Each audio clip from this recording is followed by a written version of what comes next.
Me da mucho gusto poder anunciar que este último libro, La invasión de los ángeles caídos, que he escrito recientemente, va a ser una grande bendición y una grande información para todos ustedes. ¿Por qué?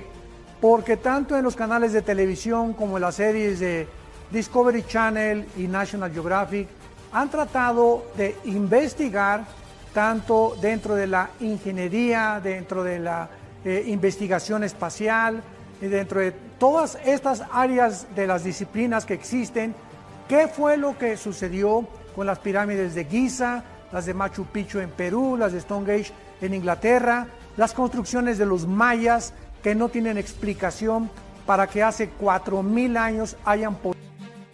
Seminario Internacional de Matrimonios en la Riviera Maya 2021. Un nuevo año, un nuevo comienzo. Ahora en el Hotel Ibero Star Selection Paraíso Maya, 4 diamantes. Muy pronto iniciaremos inscripciones. Espéralo.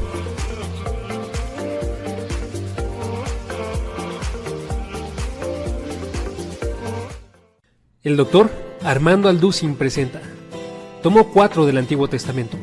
Continúa tu recorrido a través de la Biblia en 134 videoconferencias del doctor Armando Alducin. Descubre lo que Dios quiere comunicarte en nuestra USB especial y lleva la palabra en todo lugar. Examinaremos el libro de Nehemías, Job, Salmos, Proverbios y Eclesiastés. Descubre la sabiduría de Dios para formar líderes que construyen con base en la palabra de Dios. Experimenta el misterio del sufrimiento y conoce a un Dios soberano y maravilloso. Aprende a alabar a nuestro Dios en oración y conoce la verdadera sabiduría que guiará tu vida por el mejor camino. 134 videoconferencias del Dr. Armando Alducin. El Dr. Armando Alducin presenta 89 videoconferencias sobre el cristianismo. Descubre lo que significa ser un discípulo de Cristo. ¿Qué define la vida de un cristiano? Descubre cómo llevar una comunión con Dios a través de una vida de oración, de la lectura de la Biblia y de una vida en crecimiento. Aprende a estudiar la Biblia para poder conocer a Dios y tener un sustento a través de toda prueba y toda fase en tu vida. Conoce las enseñanzas principales de la Biblia con temas como Aprende a orar, ¿quién es un cristiano? Conoce a Dios, la fe en acción y más. Prepara tu corazón para la vida de fe en un set de 89 videoconferencias con el Dr. Armando Alducin.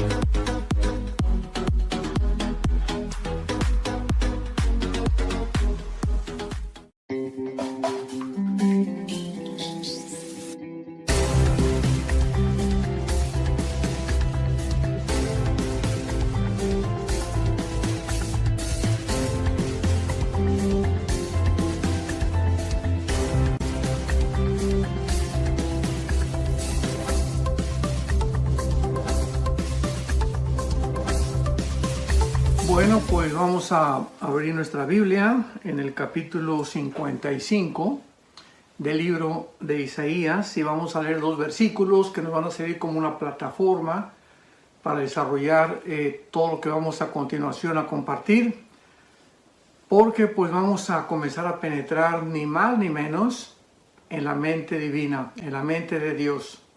Le quiero llamar a este estudio el misterio de la mente de Dios. El misterio de la mente de Dios. Dice en Isaías 55, versículo 8 y 9, un versículo que pues la mayor parte de los cristianos conocen, porque mis pensamientos no son vuestros pensamientos, ni vuestros caminos mis caminos, dijo Jehová. Como son más altos los cielos que la tierra, así son mis caminos más altos que vuestros caminos y mis pensamientos más que vuestros pensamientos. Venir a la Biblia es venir ni más ni menos a comenzar a acostumbrarnos a desarrollar el bendito hábito de conocer cómo piensa Dios. Porque regularmente todos los seres humanos tenemos una manera de pensar de este tamaño, o sea, nuestra mente, nuestros pensamientos son extremadamente limitados, finitos, y realmente no podríamos jamás compararlos con la inmensidad y el tamaño y la majestuosidad y el poder de Dios, ni tampoco de sus pensamientos. Y esto se puede comparar fácilmente pues con los niños y los adultos, para que podamos comenzar a tener algunos puntos de referencia. Un niño de 3 o 4 años de edad tiene un cerebro igual que una persona de 30 40 años de edad. Sin embargo, la persona de 30 40 años de edad, ese cerebro lo tiene mucho más desarrollado. El niño pequeño pues piensa como niño, ¿y por qué me quitas el juguete? Papá, si me quieres no me pegues, etcétera, etcétera. No podría ese niño, por su falta de desarrollo, alcanzar a pensar como piensa una persona de 25, 30, 40, 50 años de edad.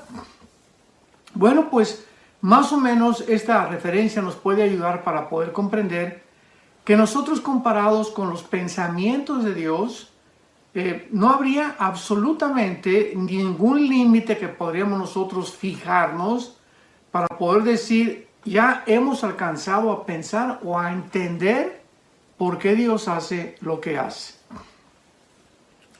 Y este es el propósito de este estudio, porque la Biblia es ni más ni menos la mente de Dios revelada al ser humano. ¿Por qué Dios nos deja la Biblia? Precisamente con este propósito, para que podamos nosotros comenzar a penetrar, a estudiar, a meditar, a analizar cómo piensa Dios. Y de esa forma, en la medida en la que nosotros ponemos la palabra de Dios en nuestra mente y la guardamos en el corazón, vamos a ir cada día, cada semana, cada mes, desarrollando nuestra mente de una forma impresionante. Todavía ni siquiera nos imaginamos a qué grado podemos desarrollar nuestra mente, pero más que cualquier otra cosa, comenzamos ya a pensar por qué Dios permite el mal. ¿Por qué Dios permitió que su Hijo Jesucristo muriera en manos de pecadores? ¿Por qué Dios no ha terminado con los tsunamis, con los terremotos, etcétera, etcétera? Y todas estas preguntas, sabemos que los que no pueden contestarlas son los ateos. Porque pues un ateo, ¿verdad? Una persona que no tiene ningún punto de referencia, no puede dar ninguna explicación, porque sencillamente el mal ni siquiera existe para ellos. O sea, no hay una base moral entre el bien y el mal, entre la justicia y la injusticia, para poder calificar realmente qué es malo y qué no es malo. Más que su propio juicio completamente desorientado, corrompido y completamente desviado de la verdad. Entonces, no cabe duda que vivimos un mundo caído, un mundo disfuncional, por causa de la rebelión del ser humano. Así lo explica la Biblia y lo vas a ir comprendiendo cada vez más. Por todos lados oímos de guerras, de golpes de estado, revoluciones, terremotos, huracanes, tsunamis. Actualmente estamos viviendo una supuesta pandemia de un virus, coronavirus, COVID-19, etcétera, etcétera, que ha devastado completamente la economía mundial, ha causado unas depresiones impresionantes en los seres humanos, en los niños, suicidios, pornografía, divorcios. Bueno, los efectos colaterales de esta famosa pandemia, ¿verdad?, se van a ir poco a poco descubriendo, que han sido mucho mayores de lo que nos imaginamos que pudieran haber sucedido. Y todas estas circunstancias nos hacen pensar y hacernos una pregunta, pero lo más importante es, ¿por qué Dios permite la maldad? O sea, ¿por qué no la ha detenido si Él es todopoderoso? ¿Por qué continúan los sufrimientos y la destrucción como actualmente vivimos en el mundo? Y por causa de que no hay respuestas que demandan las mentes finitas como la que tenemos nosotros, ilimitados, entonces muchas personas abrazan filosofías para esconderse y tratar de justificar sus vidas morales. Entonces, cuando una persona dice, bueno, pues si Dios no existe y Dios no tiene respuestas para nosotros, pues se encarcelan muchas personas y se amargan y comienzan a manifestar una conducta de rebelión hacia todo, porque pues dicen no hay respuesta, no hay propósito, no hay significado en la vida por lo cual vivir. ¿Por qué pues entonces? Porque el universo que nos da y que nos rodea va más allá de nuestra capacidad para poder entender las preguntas que nuestra mente limitada no puede comprender. Vuelvo a repetir, una persona, un filósofo, en la época era oro de los filósofos, más o menos 250 años antes de Cristo, perdón. Sócrates, Sófocles, Demóstenes, Platón, todos ellos estaban encaminados en continuar analizando, escudriñando la vida alrededor, la conducta del ser humano para poder comprender qué es la verdad, si se podía llegar inclusive a concluir que hay una verdad absoluta, etcétera, etcétera. Y cuando nosotros nos enfrentamos a estas preguntas, vamos a ver que realmente sí existen respuestas. Y aunque no podemos comprender completamente, pues ni siquiera 500 años de estudiar la Biblia nos alcanzarían a poder comprender la profundidad de la mente de Dios, sí podemos comenzar a entender algunas verdades básicas que nos van a servir para poder realmente caminar en esta vida, la corta vida que tenemos, con paz en nuestro corazón, con seguridad de que realmente nuestros pasos que estamos dando todos los días son pasos seguros, son pasos sobre un fundamento que al llegar al final de nuestra meta y de nuestra vida nos van a capacitar para poder decir como el apóstol Pablo en 2 de Timoteo capítulo 4, he corrido la carrera, he acabado realmente lo que Dios me había encomendado, he echado mano en la vida eterna, por lo cual me está esperando la corona de justicia, la cual Dios dará también a todos aquellos que anhelan su venida. Y aunque no podamos comprender pues completamente todos los pensamientos de Dios, porque son más altos que los nuestros, podemos nosotros recordar algo. Hace 2000 años, un hombre llamado Jesucristo resucitó de los muertos. Vino un hombre del cielo, el Hijo de Dios, para poder abrir sus brazos en una cruz y resucitar y anunciar anticipadamente, voy a volver a vivir. Y la promesa que nos ha dejado Jesucristo, independientemente de muchas cosas que no entendemos, repito, es que tú y yo vamos a volver a vivir. Entonces, vamos a comenzar a poner los pies en la tierra y a entender estas verdades básicas que nos van a ayudar a poder continuar viviendo con seguridad. Vivir después de esta vida está absolutamente garantizado. Si Jesucristo no hubiera resucitado de los muertos, no tendríamos ninguna seguridad, más que filosofías, especulaciones, hipótesis, que podríamos nosotros continuar toda la vida filosofando como lo hicieron los filósofos de la época de oro de la filosofía de los griegos y los atenienses. Pero hay un hecho real histórico. Jesucristo volvió a vivir. Y esta seguridad de que Él volvió a vivir nos da la seguridad de que vamos a volver a vivir, y mientras nosotros esperamos ver transformado nuestro cuerpo en un cuerpo completamente incorruptible e inmortal, vamos a poder, mientras tanto, vivir con seguridad. Por ejemplo, en la primera carta a los Corintios, capítulo 15, el apóstol Pablo, en el versículo 35 al 37, nos escribe estas palabras. 1 Corintios 15, 35 al 37. Pero dirá alguno, ¿cómo resucitarán los muertos? ¿Con qué cuerpo vendrán? Necio, lo que tú siembras no se vivifica si no muere antes. Y lo que siembras no es el cuerpo que ha de salir, sino el grano desnudo, ya sea de trigo o de otro grano.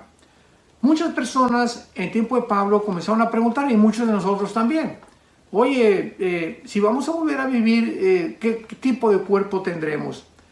Pablo inmediatamente asume y compara la resurrección de los muertos con la vida natural que nos rodea, con la agricultura. Y es algo que hasta un campesino lo puede comprender. Y Pablo dice, tenemos una semilla de cualquier especie, de trigo, o podemos tener una semilla de higos, o de manzana, o de naranja, o de papaya, etcétera, etcétera. Y esa semilla tiene un cuerpo, ¿verdad? Tiene un cuerpecito chiquito, chiquito la semilla. Pero dentro de la semilla existe un potencial impresionante, ahora sí que podríamos decir un código genético escrito que alguna mente inteligente puso para que cuando esa semilla aparentemente, ¿verdad?, que no tiene ningún valor, tú la pones dentro de la tierra, al contacto de la tierra, del agua y de la lluvia y del sol, se rompe esa semilla y sale completamente algo diferente a lo que tú enterraste, con un cuerpo completamente diferente. Entonces, Pablo dice exactamente el mismo ejemplo en la resurrección. Cuando nosotros muramos, este cuerpo va a ser como una semilla, pero tenemos el potencial dentro, que es el alma y el espíritu, que es inmortal, para que cuando este cuerpo sea enterrado y nos coman los gusanos y sea deshecho o quemado, o de la forma en la que vayamos a morir, pueda dentro el alma y el espíritu resucitar y con un cuerpo completamente diferente al cuerpo con el que nos enterraron. Entonces, esta ilustración es maravillosa, y en el versículo 42 del mismo capítulo 15 de Corintios, Pablo continúa diciendo, así también es la resurrección de los muertos. Se siembra en corrupción, resucitará en incorrupción. Se siembra en deshonra, resucitará en gloria. Se siembra en debilidad, resucitará en poder. Se siembra cuerpo animal, resucitará cuerpo espiritual. Porque así como hay cuerpos animales, hay cuerpos de peces, hay cuerpos de aves y hay cuerpos humanos, ¿verdad? Entonces el cuerpo de nosotros, de los seres humanos, está diseñado y adaptado para el medio ambiente donde nosotros nos desenvolvemos. El cuerpo de las aves tiene otras especificaciones, otras características que Dios diseñó para que el ave pueda vencer la fuerza de la gravedad, elevarse en los cielos, ir con las diferentes corrientes de aire por diferentes partes del mundo, con unas alas impresionantemente diseñadas. Los peces tienen otro cuerpo, un cuerpo diseñado para poder vivir dentro de su hábitat, de su medio ambiente, que es el agua, con branquias especiales que les capacitan vivir dentro de ese medio. Pues así como nosotros tenemos 4 tipos diferentes de cuerpos diseñados por Dios, el cuerpo humano, el cuerpo de las aves, el cuerpo de los peces y el cuerpo de las aves, así también hay cuerpos espirituales. En la otra dimensión que nosotros todavía no alcanzamos a percibir con nuestros 5 sentidos, el cuerpo de los ángeles. Los ángeles tienen un cuerpo diferente al de nosotros. Sin embargo, ellos pueden entrar a nuestra dimensión, donde tú y yo vivimos en este planeta, regido por las leyes cósmicas que nos rodean, y los ángeles se pueden materializar. O sea, esos cuerpos que ellos tienen se adaptan a otra dimensión, a la otra vida, y se adaptan a esta vida en la que tú y yo únicamente podemos sobrevivir. Por eso dice la Biblia que la carne y la sangre, o sea, un cuerpo humano, no está adaptado para vivir fuera de la atmósfera. Nos salimos de la atmósfera y llegamos a la luna, e inmediatamente necesitamos a un equipo de astronautas con una máscara, etcétera, etcétera, porque ya no hay oxígeno, gas impresionantemente maravilloso que es oxígeno mezclado con nitrógeno y otros gases que nos permite respirar, porque la vida está en el oxígeno. Cuando nos tapamos la boca, pues ya no respiramos, ¿verdad? En ese momento estamos negándole a la sangre el gas que la sangre necesita para poder realmente llevar las vitaminas y circular en nuestro cuerpo y darnos la vida que está en la sangre. Entonces, cuando nosotros nos tapamos la boca, pues inmediatamente estamos restringiendo el oxígeno, ya no entra en la capacidad que debe de entrar, nuestro sistema inmunológico comienza a debilitarse y comenzamos a tener problemas después, los vamos a ver después, porque cuando una persona está enmascarada durante más 3-4 horas y no respira, pues es lógico que los estreptococos, bacterias, microbios que se amontonan allá adentro y el dióxido de carbono que se amontona también en los pulmones, tarde o temprano nos tenga que de alguna forma lastimar, dañar y finalmente enfermar. Pero pues estamos en este mundo, ¿verdad?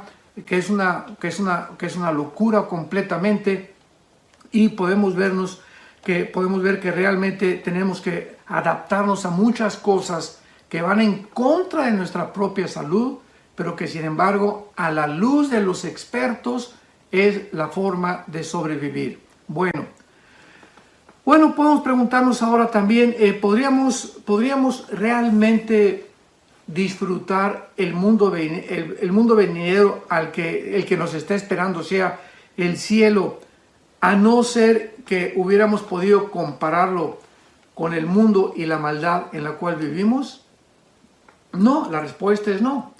¿Podríamos nosotros también comparar el amor y la misericordia de Dios si no hubiéramos conocido la maldad? La respuesta es tampoco. Entonces, fue de una forma maravillosa en la sabiduría de Dios que por amor mismo nos creó. O sea, al crearnos Dios, Él quería que nosotros conociéramos su amor, su misericordia, su compasión, la bondad, la mansedumbre. Pero ¿cómo podíamos conocer esas cosas y esas virtudes benignas, maravillosas, bondadosas, positivas, si no podríamos compararlas con lo otro, que la antítesis del bien es el mal? La antítesis de la alegría es el lloro, es el padecimiento, es la tristeza. Entonces, para poder apreciar algo, tenemos que también compararlo, tener un punto de referencia para poder realmente decir, esto es mejor que aquello. ¿Me van siguiendo? Entonces, Dios permite que el mal entre al mundo por amor. ¿Cómo que por amor? Por el amor de Dios, Él lo hizo. O sea, Dios quería en su amor que nosotros conociéramos ese amor. Pero ¿cómo podríamos conocer ese amor si no conociéramos lo opuesto al amor que es el mal? Entonces Dios permite esto que entre al mundo, que es el mal, como ha tenido ya aproximadamente 6,000 años, pero al mismo tiempo, hace 2,000 años, Él baja del cielo inmediatamente a recordarnos que todo ese mal por el cual nosotros tendríamos algún día que pagar, porque la paga del pecado es la muerte, viene Dios y Él toma ese mal que tú y yo teníamos que pagar y lo pone sobre el cuerpo de su Hijo Jesucristo. Y en la cruz del Calvario, Dios nos dice, si tú me quieres culpar de que yo permití el mal, si tú me quieres culpar de que yo soy el autor del mal, te voy a dejar completamente sin armas, te voy a desvestir completamente, porque ahora en lugar de que tú pagues por eso de lo cual me estás culpando, yo lo voy a llevar en la cruz, para que ya no tengas ninguna justificación de poder decir, bueno, ¿por qué permitió Dios el mal? Ahora yo te contesto, lo permití y yo mismo estoy pagando por él. ¡Wow! En ese momento nos quedamos completamente sin poder discutir. Comenzamos ya a entender la mente de Dios. Comenzamos a entender que detrás de muchas cosas que nosotros todavía no entendemos, se encuentra su sabiduría. Y se encuentra una mente que es mucho más alta que nosotros, y los pensamientos también y sus caminos más altos que nuestros pensamientos. Ahora vayamos a un libro maravilloso en la Biblia, que es el libro de Job. El libro de Job. Y aquí encontramos una de las más difíciles y severas verdades acerca del sufrimiento. Porque en este libro de Job nosotros vamos a encontrar que al final del libro de Job y después de todo lo que este hombre padeció, Dios permite que le cuestionemos. Dios no se enoja porque tú le digas, Señor, yo no entiendo por qué me pasó esto, no entiendo por qué mi hija se murió, no entiendo por qué mi hijo se murió, no entiendo por qué se cayó mi casa, no entiendo por qué pedí mi trabajo. Todas estas preguntas son válidas porque dice el Salmo 103 que Dios se acuerda de nuestra condición. Se acuerda que somos barro, o sea, somos seres humanos finitos. Él no es un dictador. Él está esperando que nosotros lo cuestionemos, pero de una forma mansa, de una forma humilde, como lo hizo Job. Porque veamos la diferencia. Una persona puede experimentar algo trágico en su vida y decirle, Dios, ¿por qué me permite esto? ¿Por qué permite que atropellaran a mi perro? ¿Por qué hiciste esto y aquello? Y ve tú el otro ejemplo. Señor, yo no supe por qué permitiste que atropellaran a mi perro Fido. Yo no entiendo por qué me está pasando lo que está pasando. Señor, yo te pido que me ayudes a comprender lo que estoy atravesando. ¿Ven? O sea, dos caracteres completamente diferentes y la actitud es lo que determina si Dios te va a contestar. Si tú te acercas y, ¿por qué esto y por qué aquello? Y estás enojado con Dios, Dios se queda en silencio, no te contesta. ¿Por qué no te va a contestar? Simplemente porque tu actitud es que estás demandando, estás tratando de contender con alguien superior a ti y con esa actitud, esa persona no te va a poder contestar.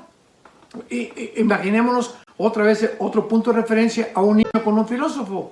A ver, ¿por qué no me enseñas la forma E igual a mc al cuadrado, como la forma de la teoría de la relatividad de Alberto Einstein? La energía es igual a la masa por la velocidad de la luz al cuadrado. ¿Qué le va a decir el filósofo? Aunque me grites, niño, y aunque te me pongas al brinco, no te voy a contestar, porque para comenzar tienes que acercarte con otra actitud, y en segundo lugar, aunque yo te contestara, no lo vas a entender. Pero cuando viene un niño y le dice a un filósofo, oiga, ¿me puede usted enseñar la teoría de Einstein? Porque no la entiendo. El filósofo te va a entender, niño, ni la vas a entender. Aunque te la explique, tienes que crecer para desarrollar tu cerebro y yo te lo puedo explicar. Entonces, siempre tenemos que tomar estos puntos de referencia para poder ubicarnos y entender cómo debe ser nuestra actitud al acercarnos a Dios. Job es un hombre que vivió en la época, tal vez, en la época de Taré, en la época del papá de Abraham, o sea, en la época de los patriarcas.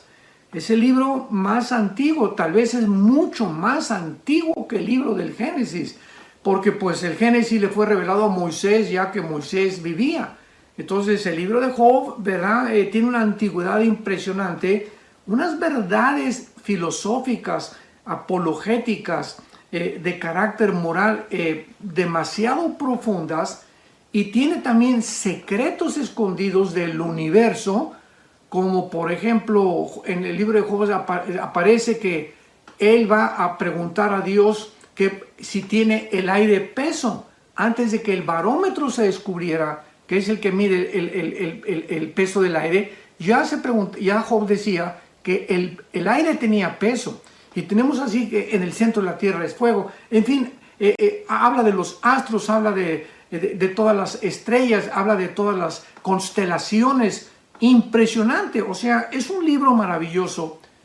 Pero más que cualquier otra cosa, es un libro donde un ser humano se enfrenta al sufrimiento como muy pocos de nosotros lo hemos enfrentado. Job era un hombre que tenía muchísimo dinero. Era un hombre que tenía muchas propiedades, mucho ganado. En aquel tiempo el dinero no era en cash como actualmente, ni cuánto tienes en el banco. En aquel tiempo se medía la cantidad de riquezas de una persona por la cantidad de tierras que tuviera o la cantidad de ganado que tuviera. Y Job tenía ovejas y tenía camellos y tenía de todo, ¿verdad? Y tenía hijos también.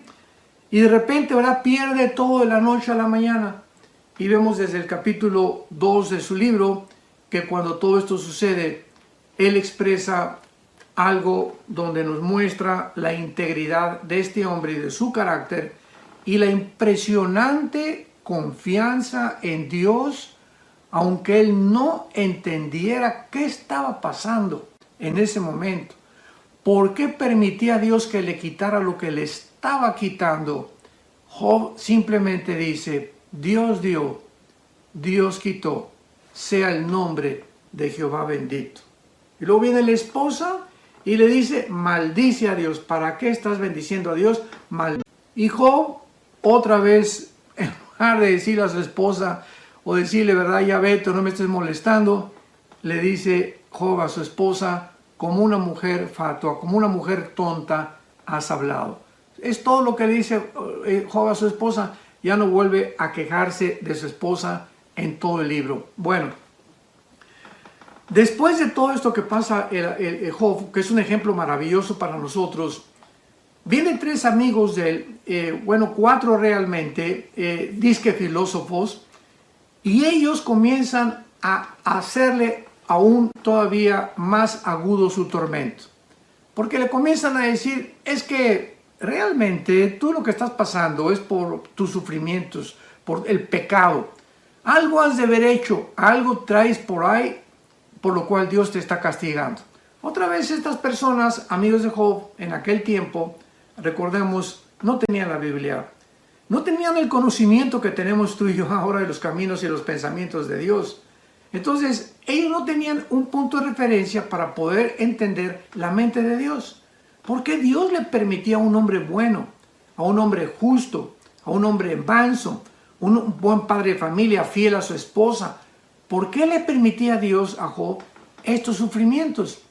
Y ya después de todas las argumentaciones durante los casi 42 capítulos que tiene este libro maravilloso, al final encontramos nosotros en el capítulo 37 que Dios confronta al final a Job, porque le comienza Job a cuestionar, Padre, ¿por qué esto? ¿Por qué aquello? Etcétera, etcétera.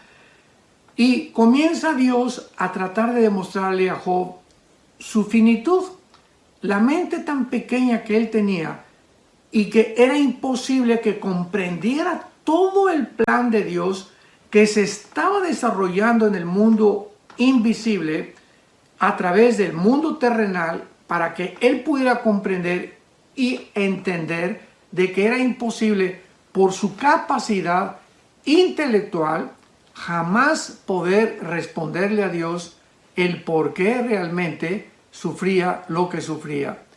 Y vemos entonces nosotros que su inhabilidad de comprender los propósitos y consejos de Dios era la causa por la cual Dios trata con él, y para ti y para mí, que vivimos muchos años, muchos siglos después de que vivió Job, podamos nosotros comprender, comenzar a desarrollar la mente de Dios, y porque detrás de cada suceso que enfrentamos en la vida se encuentra la sabiduría de Dios.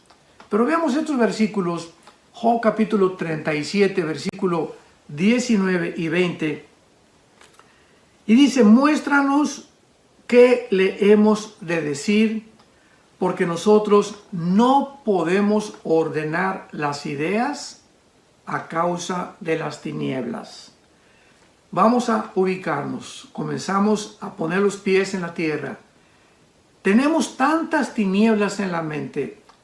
Hemos nacido con una mente completamente envirulada, le podría yo llamar así, como los virus que entran a las computadoras y te amuelan el programa que tú tienes y le impiden a la computadora realmente funcionar adecuadamente. La Biblia dice que nacimos envirulados, que nacimos con un virus que se llama el pecado. Y el pecado, ¿verdad?, ha trastornado nuestra forma de pensar. Y no hemos podido realmente desarrollar esta comprensión de los caminos y los pensamientos de Dios por causa del pecado que ha trastornado y ha envirulado, ha entenebrecido nuestros pensamientos. Entonces, es lo que dice Job 37, 19. No podemos ordenar las ideas a causa de las tinieblas. O sea, realmente hasta que nosotros le permitamos al Espíritu Santo entrar a nuestra vida, el Espíritu Santo dentro de nosotros, ¿verdad? Viene, ahora sí que viene a contrarrestar el virus con el cual nacimos, y comienza el Espíritu Santo a sacarnos, a despejar completamente todas las tinieblas que nosotros traemos de generación en generación, genéticamente heredado por nuestros padres, abuelos, antepasados, los profesores en la escuela, en la universidad, nos implantaron religiones equivocadas, filosofías equivocadas, que ateísmo, agnosticismo, escepticismo, materialismo, darwinianismo, evolucionismo, etcétera, etcétera.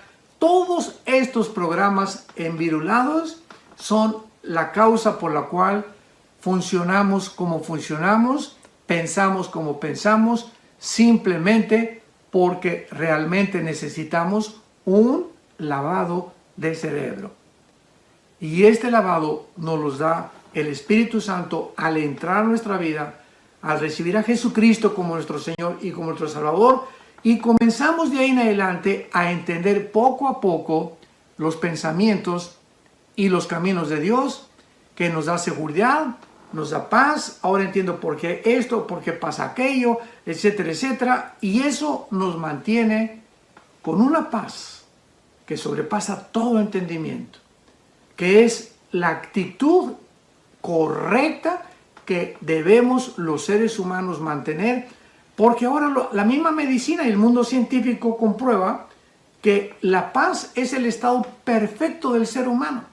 Porque mientras tú estás en paz contigo mismo, mientras tu conciencia no te está acusando de nada, mientras estás en paz con tu prójimo, mientras sabes que no debes a nadie para que te persiga, mientras tú sabes que tienes una relación perfecta con Dios todos los días, mientras sepamos, ya lo sabemos, que todos tenemos que morir, esa paz que debe gobernar nuestra vida es la que nos va a dar completamente la seguridad y la comprensión de los caminos de Dios. Yo no puedo venir a la Biblia como una pepita en comal y Señor, y aquí, y nervioso, y en un estado de estrés y de ansiedad, porque en ese estado el Espíritu Santo no se puede comunicar conmigo. Tenemos que venir a un estado completamente de relajamiento espiritual, de tranquilidad, de saber que todo está bien y que Dios está al control de todas las cosas y que nunca nada nos va a faltar y nunca jamás nos va a abandonar. Y finalmente, en el libro de Job, capítulo 40, versículo 8, dice la Biblia: ¿invalidarás tú, le pregunta Dios a Job, invalidarás tú mi juicio, me condenarás para justificarte tú? O sea, otra forma de pensar. Muchos seres humanos se voltean: tú tienes la culpa y porque permites esto, acusando a Dios. Y Dios simplemente te dice: ¿me vas a acusar para tú estar bien? ¿Me vas a mí a echar la culpa para que tú puedas tener una conciencia más tranquila? O sea, ¿quieres descargar tu frustración y tu amargura contra mí? No hay problema, dice Dios, pero vas a mantenerte en esa situación. ¿Por qué mejor no te hincas? ¿No reconoces que no entiendes por tu mente finita las cosas que pasan? Me pides a mí, dice Dios, que te revele mis pensamientos, y de ahí en adelante tú vas a comprender que caminando conmigo podrás decir: Jehová es mi pastor, nada me faltará, y aunque haya en valle de sombra y de muerte, no tendré temor alguno. Y finalmente, en el capítulo 42 de Job, para terminar, esto es ya el final de su vida, y después de que Job trató con su mente limitada, ¿por qué Dios permitió lo que permitió en mi vida? Dice Job, al finalizar ya, al terminar el libro maravilloso, respondió Job a Jehová, capítulo 42, versículo 1 en adelante. Respondió Job a Jehová y le dijo: yo conozco que todo lo puedes y que no hay pensamiento que se esconda de ti. ¿quién es el que oscurece el consejo sin entendimiento? O sea, Job, vean la actitud de Job, ¿no? Ahora Job mismo ya tiene una comprensión mucho más grande de Dios. ¿Quiénes son las personas que tratan de ponerse, podríamos decir vulgarmente, se le ponen al brinco a Dios, retan a Dios, desafían a Dios cuando el entendimiento de esas personas es de un caracol?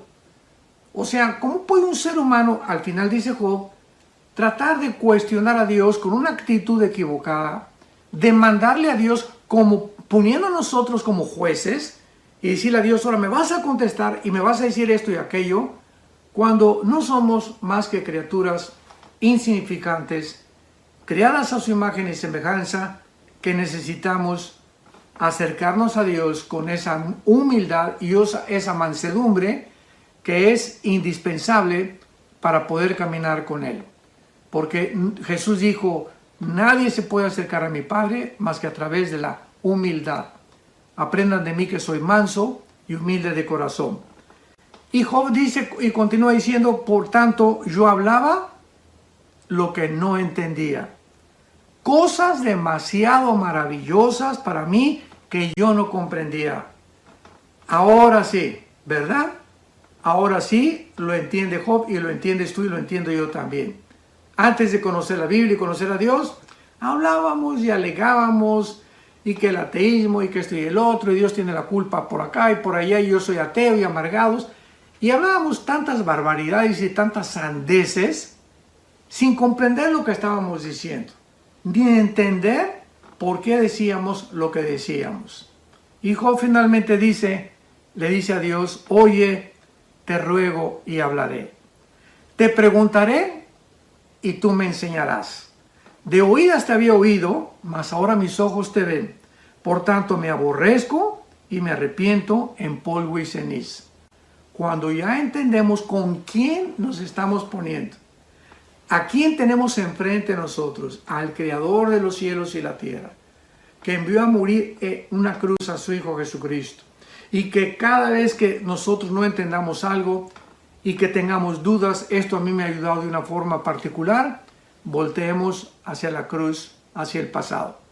Señor, no entiendo muchas cosas, pero una cosa es muy clara para mi vida.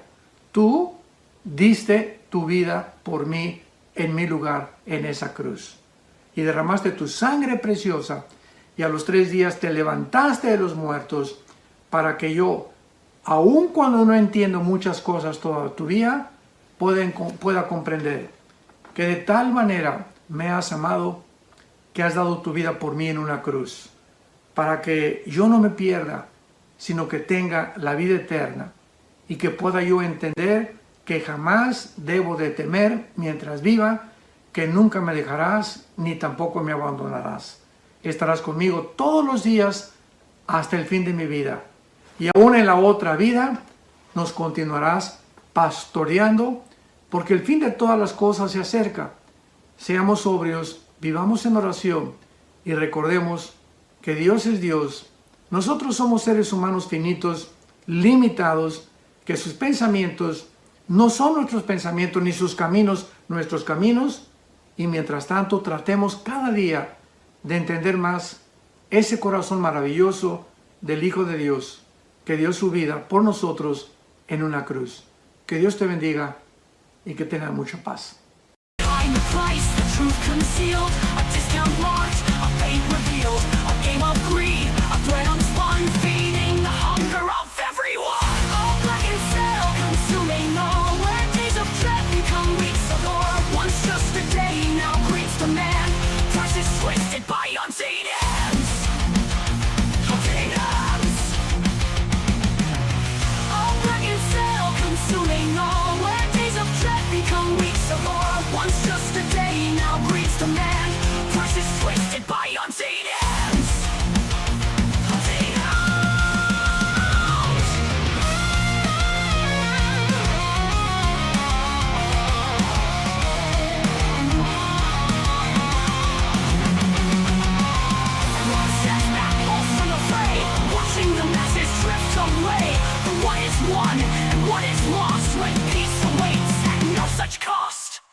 Black and silver. hell consuming all, where hollow deals and spirits fall. The siren call, the crowded floor, lost souls instead fall.